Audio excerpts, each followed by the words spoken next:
નર્મદાના સાગબારાના ખોપી ગામે જંગલ જમીન મુદ્દે સાંસદ મનસુખ વસાવાએ ખેડૂતો સાથે બેઠક યોજી અહિંસક લડત ચાલુ રાખવા આહવાન કર્યું। નર્મદાના સાગબારા તાલુકાના ખોપી ગામે સાંસદ મનસુખ વસાવાએ જંગલ જમીન મુદ્દે ખેડૂતો સાથે બેઠક યોજી અંદાજે 10 થી 12 ગામોના ખેડૂતો લાંબા સમયથી જંગલ જમીન પર પોતાના હક માટે લડત ચલાવી રહ્યા છે। આ મુદ્દે સાંસદ મનસુખ વસાવા ખેડૂતોના સમર્થનમાં મેદાને ઉતર્યા। બેઠક દરમિયાન તેમણે ખેડૂતોને જંગલ જમીન સંબંધિત કાયદા અંગે માહિતી આપી। તેમણે ખેડૂતોને વન વિભાગ સાથે કોઈપણ પ્રકારના ઘર્ષણથી દૂર રહી મહાત્મા ગાંધીના અહિંસાના માર્ગે પોતાના હક માટે લડત ચાલુ રાખવા અપીલ કરી। સાથે જ જંગલ જમીનના પ્રશ્નનો ઉકેલ ન આવે ત્યાં સુધી ખેડૂતોની સાથે રહેવાની ખાતરી પણ આપી। મતભેદો ટાળવા માટે અમારા પૂરા પ્રયાસો છે।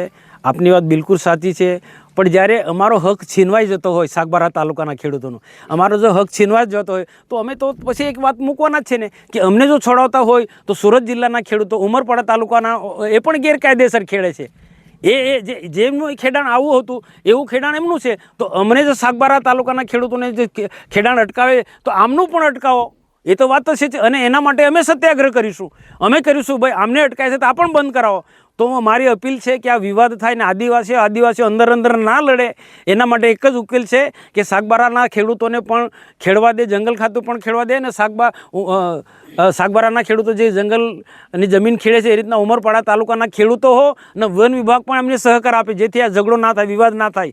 અને ઉમરપાડા તાલુકાના આદિવાસી ખેડૂતોને પણ મારી વિનંતી છે કે આમાંથી આદિવાસીને લડાવવાના ફોરેસ્ટ વિભાગના ધંધા છે, અને આ જમીન આમની પાસે છીનવી લીધી, ભવિષ્યમાં 1-2 વર્ષ પછી આ ઉમરપાડાના ખેડૂતો પાસે પણ આ જંગલની જમીન છીનવી લેશે। એટલે તમે એ બધાની અપીલ છે કે આમાં બધામાં તમે નહીં પડો। સાગબારાના ખેડૂતો વર્ષોથી ખેડે છે તમારી જેમ, તો એમને ખેડવા દો।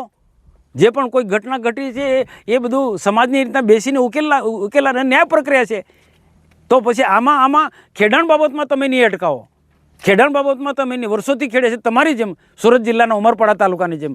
અને જો આમનું હક છીનવાઈ જશે તો પછી અમે પણ, આ લોકો પણ ચૂપ બેસી નથી રહેવાના, એ પછી તમને છોડાવશે અને સરકારની ફોરેસ્ટ વિભાગની ફરજ થઈ પડશે। જેમ આ સાગબારાના ખેડૂતોને અટકાવી દીધું ખેડાણ, એ રીતના ઉમરપાડાનો પણ અટકાવો, એ રીતના અમે પણ દબાણ લાવીશું।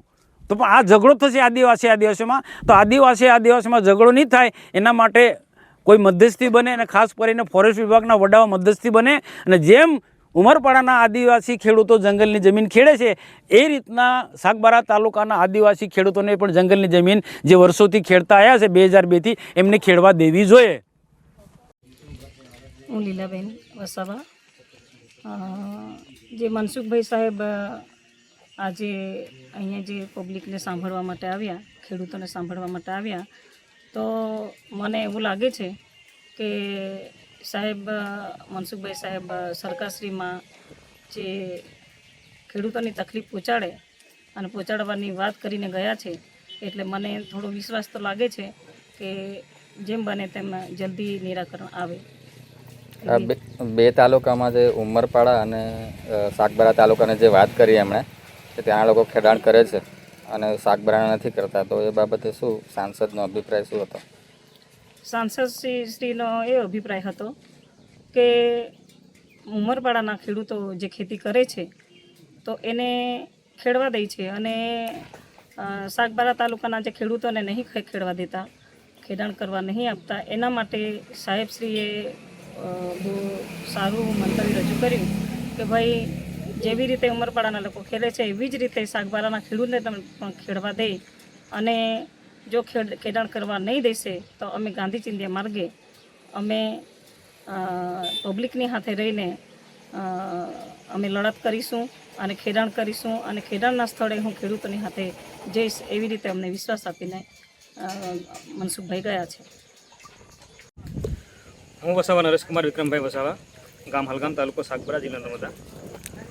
હાલ વન અધિકાર અધિનિયમ 2006 અંતર્ગત ખોપી સહિત 10 થી 12 ગામના આદિવાસી ખેડૂતો જેમનું જીવન જોખમમાં મુકાયેલું હોય તે બાબતે આજે ખોપી ગામે ભરૂચ લોકસભાના સાંસદ શ્રી માનનીય મનસુખભાઈ વસાવા સાહેબ અહીં ઉપસ્થિત થયેલા હતા, ને એમણે પોતાના વક્તવ્યમાં જણાવ્યું છે કે હાલ સાગબારા તાલુકાના જે 10-12 ગામો છે એ ખેડૂતોના જીવન ધોરણ પરિસ્થિતિમાં બહુ ખરાબ રીતે મુકાયેલું હોય, તો સાહેબશ્રીએ આશ્વાસન આપ્યું છે કે તમે તમામ ખેડૂતો આવતીકાલથી પોતપોતાના ખેતર પર જઈ અને તમારું ખેતીનું કામકાજ ચાલુ કરો. અને હું આ બાબતની રજૂઆત ઉચ્ચ કક્ષાએ હાલ સંસદ સત્ર ચાલુ થવાનું હોય તો ઉપર દિલ્હી સુધી હું આની રજૂઆત કરીશ અને એ રીતે ખેતી કરવાની બાંહેધરી આપી છે. હાલ હવે જ્યાં સાગબારા અને ઉમરપાડાનો જે બોર્ડર છે તે સાગબારા તાલુકાના લોકો ખેડે છે એ હાલ હમણાં પ્રવેશબંધી છે અને ઉમરપાડા તાલુકાના જે લોકો ખેડે છે ત્યાં હાલ ખેતી હાલમાં ચાલુ છે. તે પરિસ્થિતિ પણ જોઈ ને સાહેબે રજૂઆત કરી છે જેવી રીતે ઉમરપાડા તાલુકાના લોકો ખેડે છે એ જ રીતે સાગબારા તાલુકાના લોકો પણ ખેતી કરે અને પોતાનું જીવન ધોરણ ચલાવે એ રીતનું આશ્વાસન આપ્યું છે. એ બાબતે સાહેબશ્રીનો ખૂબ ખૂબ આભાર અને સરકારશ્રીનો પણ ખૂબ ખૂબ આભાર. નામ વિડીયો જર્નાલિસ્ટ ફિલિપ વસાવા સાથે સત્યા ટીવી ન્યૂઝ ઉમરપાડા.